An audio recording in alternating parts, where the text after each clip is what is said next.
Tube Tamil வணக்கம். வடகொரியா நட்பிற்குரிய நாடு என்று டொனால்ட் ட்ரம்ப் கூறி தென்கொரியாவை அவமானம் செய்து நடுத்தெருவில் விட காரணம் என்ன?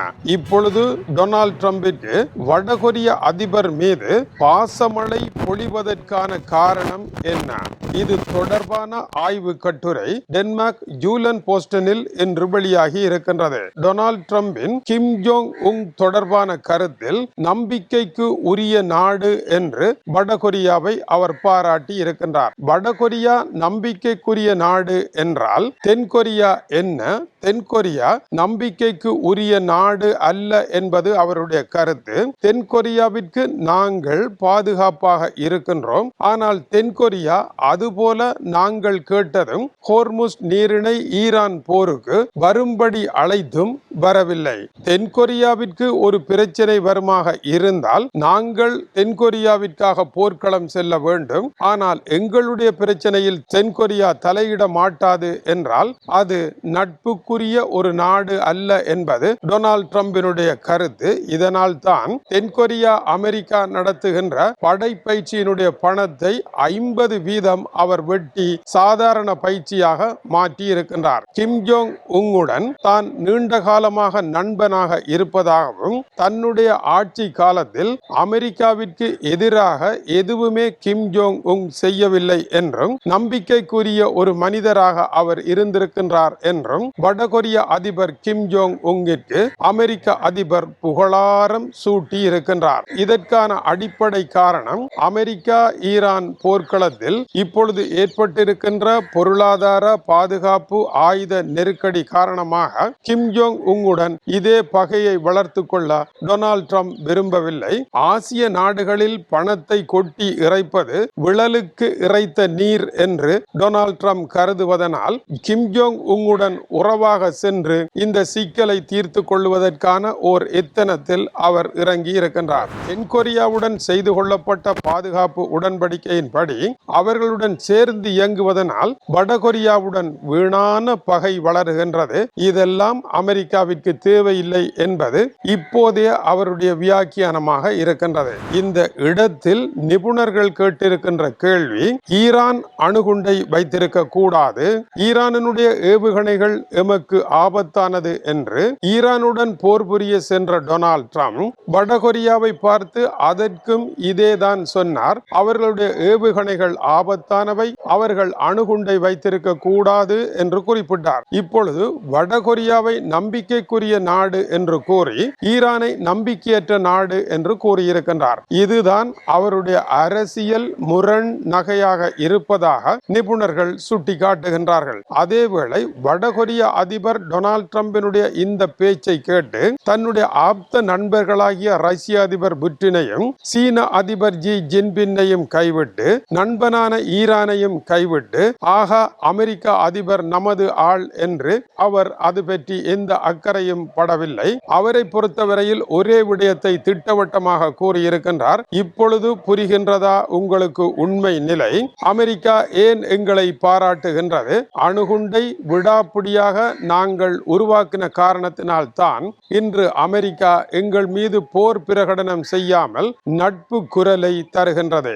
ஈரானில் நடைபெற்ற போர் வடகொரியாவிற்கு ஏற்படுத்திய பாடம் என்னவென்றால், எங்களுடைய நாட்டினுடைய இறைமையை காப்பாற்றுவதற்கு அணுகுண்டு அவசியம், அதை எக்காரணம் கொண்டும் கைவிடக்கூடாது என்கின்ற தன்னுடைய முடிவு சரியோ சரி என்று அவர் உறுதி செய்தார். இது வடகொரியா சென்ற பாதை சரியான பாதை என்பதை காட்டுவதாக இருப்பதாகவும் அவர் சுப்ரீம் பார்லிமெண்டில் பேசுகின்ற பொழுது கூறியிருக்கின்றார். அமெரிக்கா ஓர் ஆக்கிரமிப்பு நாடு என்றும் அந்த நாடு மிக மோசமான ஒரு நாடு என்றும் அமெரிக்காவை வன்மையாக கண்டித்தும் இருக்கின்றார். அந்த கண்டிப்பு இருக்க உக்ரைனுக்கு தன்னுடைய படைகளை அனுப்பி அமெரிக்காவிற்கு எதிராக போர் செய்தாலும் கூட வடகொரிய அதிபரை பாராட்ட வேண்டிய நிலையில் டொனால்ட் ட்ரம்ப் இருக்கின்றார். டொனால்ட் ட்ரம்பிற்கு அந்த அளவு தூரம் உள்நாட்டு பிரச்சனையும் ஈரான் பிரச்சனையும் பசிபிக்கில் ஒரு போர்க்களத்தை உருவாக்கவும் பகைமையை வளர்க்கவும் வீணான படைப்பயிற்சிகளை செய்யவும்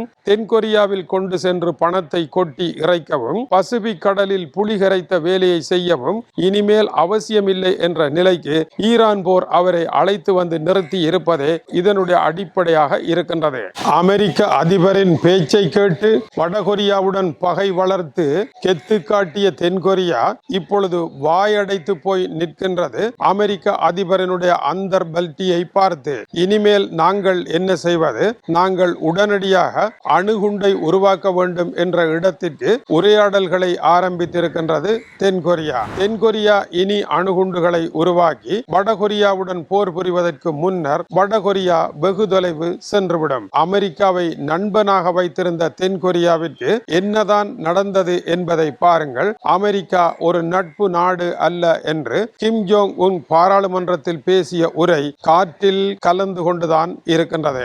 அயர்லாந்து நாட்டில் நடைபெற்ற ஒரு விபத்து 5 பதின்ம வயது இளைஞர்களினுடைய உயிரை பரிதாபமாக எடுத்திருக்கின்றது.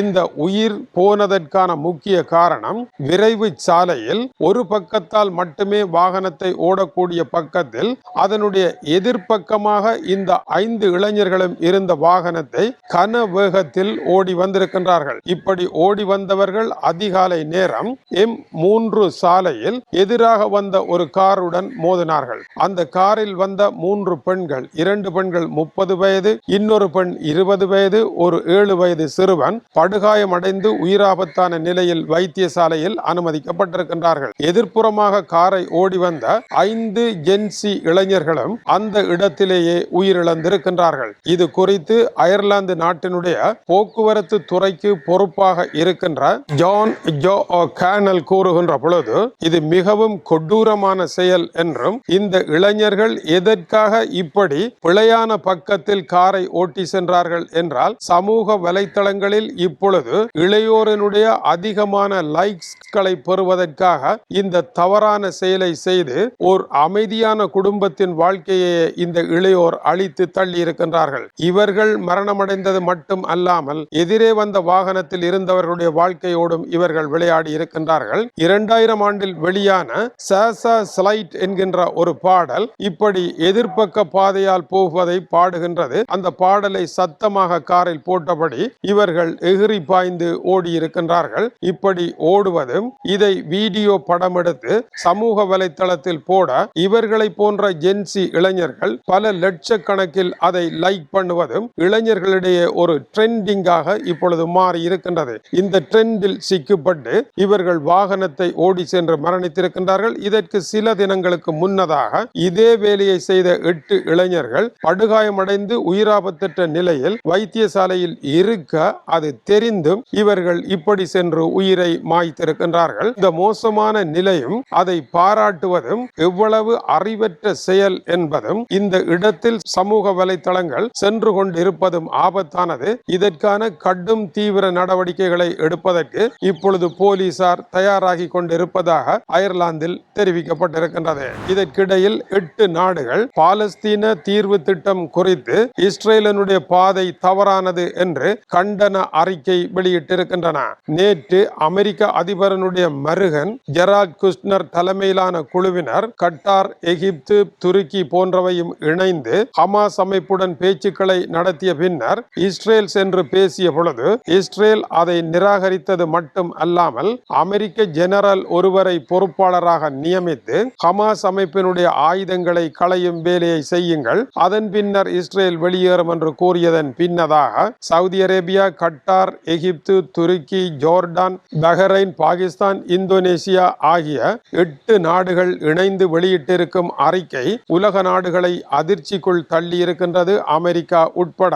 அவர்கள் குறிப்பிடுகின்றார்கள், இந்த பிரச்சனையையும் போரையும் தீர்ப்பதில் இஸ்ரேலுக்கு எந்தவிதமான நாட்டமும் இல்லை என்றும், இதில் குற்றவாளி இஸ்ரேல் தான் என்றும், அமெரிக்கா தன்னுடைய அதிகாரத்தை பயன்படுத்தி இஸ்ரேலை தட்டி கேட்க வேண்டும் என்றும், இப்படியான குளறுபடியான வேலைகளை இஸ்ரேல் செய்ய அமெரிக்கா அமைதியாக இருக்கக்கூடாது என்றும் அமெரிக்கா மீதும் கண்டனங்களை தெரிவித்திருக்கின்றார்கள். இஸ்ரேல் தான் இந்த பிரச்சனை சுமூகமாக முடிவடையாமல் இருப்பதற்கு காரணமாக இருக்கின்றது என்றும் அவர்கள் கூறியிருக்கின்றார்கள். பாலஸ்தீனர்களினுடைய ஆயுதத்தை களைவதும் இஸ்ரேலிய படைகள் வெளியேறுவதும் ஒரு ரயில் தண்டவாளம் சமாந்தரமாக ஓடுவது போல 2 இரண்டும் சமாந்தரமாக ஓடுவதே இதில் யார் வெற்றி யார் தோல்வி என்பது இல்லாமல் விவகாரத்தை முடிப்பதற்கு ஒரே வழியாகும். ஆகவே அந்த வழியில் தான் செல்ல வேண்டும் என்றும் ஹமாஸ் அமைப்பு உடனடியாக எல்லா ஆயுதங்களையும் ஒப்படைக்க முடியாது என்றும் அவர்கள் தெரிவித்திருக்கின்றார்கள். மத்திய கிழக்கில் அமைதி குலைந்து போக